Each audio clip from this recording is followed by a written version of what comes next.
I've literally spent millions of dollars on marketing over the years. And through all of that money spent, I've learned a ton of lessons on what works and what doesn't work. When things are going good, you're getting a lot of real estate deals that are deeply undervalued. And when things are going bad, you're spending a bunch of money, not getting any of it back. So in this video, I'm gonna go over what's worked for me over the years, and I'm gonna reveal with you what strategy I'm gonna be doubling down with in 2022. If you're new to my channel, my name's Ryan Pineda. I'm a real estate investor and entrepreneur here in Las Vegas. I've flipped hundreds of homes. I own hundreds of rentals.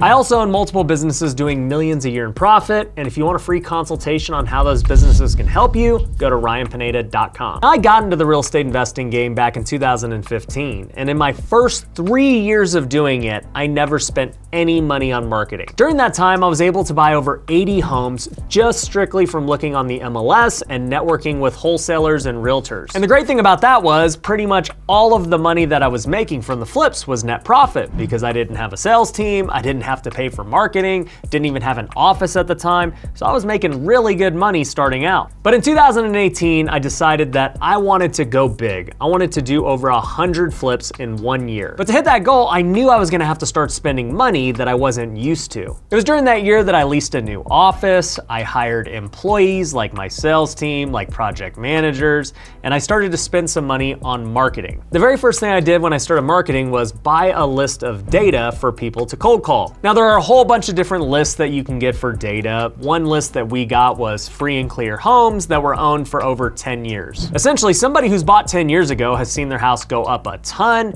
and they have a ton of equity because they don't have a loan. So that means that there's a potential to get a really good deal since you don't have any constraints. So I pulled that list among many others and then I gave them to a team of cold callers that I hired to sit in my office and call these sellers all day with. And that was when I made my very first mistake with marketing. For one, I had them hand dialing every single number on their cell phone. If you can imagine, that is extremely inefficient. Almost every single telemarketing company uses what's called an auto dialer. You would just upload the list into the auto dialer, you put your headset on, and it will just call all the numbers for you, and all you have to do is just wait for someone to pick up. That is how smart companies do it. But when I was starting out, I wasn't a very smart company because I was new to marketing. And so as they hand dialed every single day, we started to just burn through money because we were not getting any deals. The reality with all marketing is that it is a volume game. In order to get just one deal, you've got to dial thousands of sellers just because so many of them don't answer, and the ones that do most likely are gonna tell you no. And we weren't reaching that many sellers because we were just hand dialing very slowly. I wouldn't be surprised if we called less than 100 numbers a day, whereas now we can call thousands a day. The other mistake I realized from this strategy was having the cold callers in my office. For one, the office would always be people just calling, and it'd be really annoying just walking through it. I personally don't wanna hear people getting rejected every day. It kinda just kills my vibe. The second thing that was annoying was when I would look out my window and see all these people not calling and not doing their work. So there were times where people were working and doing what they should, but there were a lot of times where you see them call a couple of people in an hour. And that's obviously not gonna lead to any deals. And if I'm paying these people hourly, it's just something that can't happen. So overall, after a few months of doing that, we were actually fortunate enough to get a couple of deals, but I scrapped the entire program. I got rid of all of my in-house cold callers and just kept my very best ones to remain as sales agents for the team. In fact, I only have one person who still remains from that era that started as a cold caller. His name is Michael. You may have seen him in some of my other videos, but he has done so many deals for the company. And it's funny because we talk about those times of what it was like starting cold calling directly from your phone and to now all of the systems and process we have. But anyways, back to the story. So after I got rid of all my in-house cold callers, we decided to go get virtual assistants to start cold calling instead. I knew that cold calling was good and it was cheap and it would lead to deals, but I just needed people who were more willing to do it.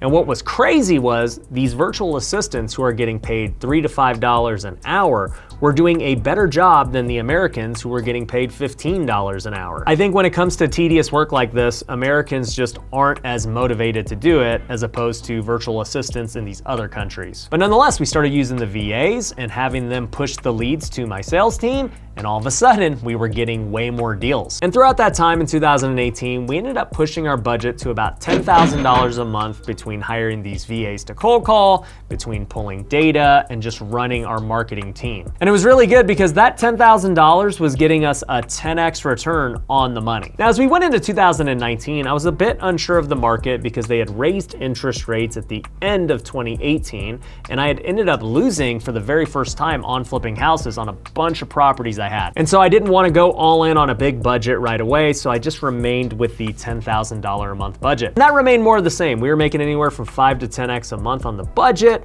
But what I was starting to figure out with marketing was that we were mismanaging how we did the sales process. We weren't following up the right way. Our sales team was not going on appointments. We were trying to close everything over the phone.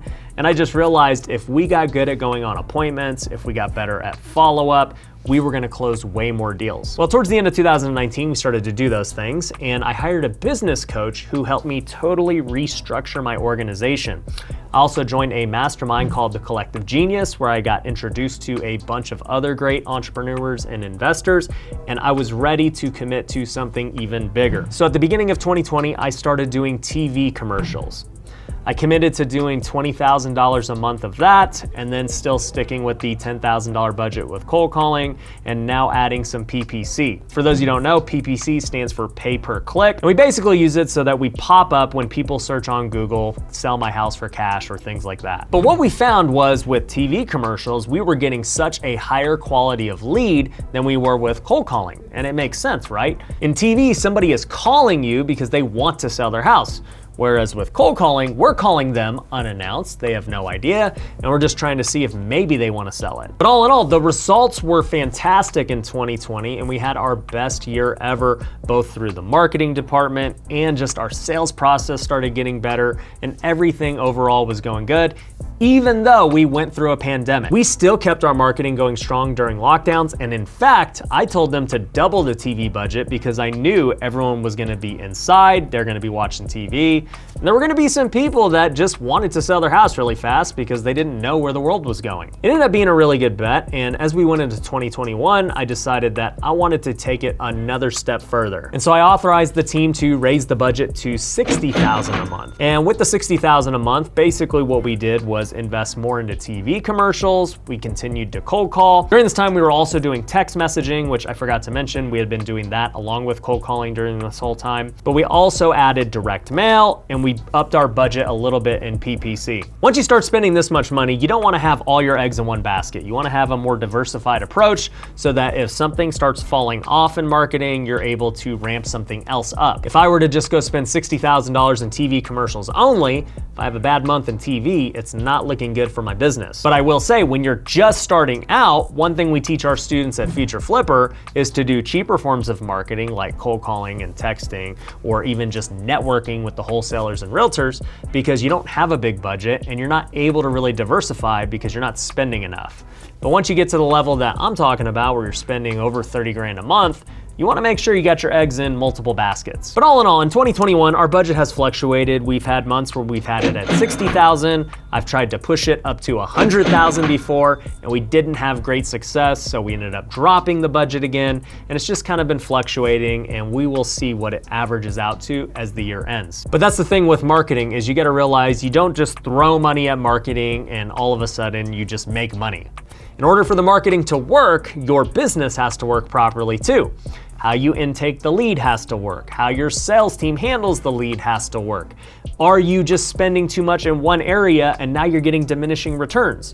All these things are questions you'll have to answer as you scale your marketing budget. Also, if you're flipping houses, you gotta ask yourself, how many are you willing to flip? Do you have enough money? Do you have enough contractors? For the last few months, we've been fluctuating between 50 to 60 active flips, which comes out to over $20 million in loans we've had to get to buy those flips. So the point I'm making is, with marketing, you gotta look at your business as a whole when you're deciding how much you wanna spend and what you wanna spend it on. Now, I said that in 2022, I was going to double down on something, and I wanted to take it to an even bigger level. And this marketing channel is something that I touched on earlier, but it actually doesn't even cost any money. The thing that I want to double down on in 2022 is both networking and MLS. I want to do such a better job of networking with these wholesalers and realtors and just having a team of people trying to go meet other people who are doing deals. I also want to make sure that we're actively on the MLS, making offers every day, trying to get deals. For the last 2 years, we've done a very poor job of networking and getting deals off the MLS. I think it's happened for 2 different reasons. For one, our own marketing got so much better that there wasn't necessarily a need to do it. We're getting a lot of deals every month, so it's not like things are a struggle. But I think the other reason is because I'm completely out of it, I'm not out there networking like I was, and I'm not getting deals sent to me like I used to. From 2015 to 2018, I was actively networking, trying to meet every wholesaler, meet every realtor, build relationships, and in turn, I got the majority of my business just from those people. And those are the best kind of deals because you don't have to pay anything to get them. And the moment I started to transition out of the house flipping business on a day-to-day basis, I just noticed that we were getting less and less deals. And it could be because we're just not actively pursuing these relationships, or maybe people just don't send us deals anymore because I'm not really active in it. Like, I don't know. But my point is, in 2022, I am going to double down on this, and I am going to hire a team of people to really hunt for deals on the MLS and to actively pursue relationships and try to get those deals from wholesalers and realtors.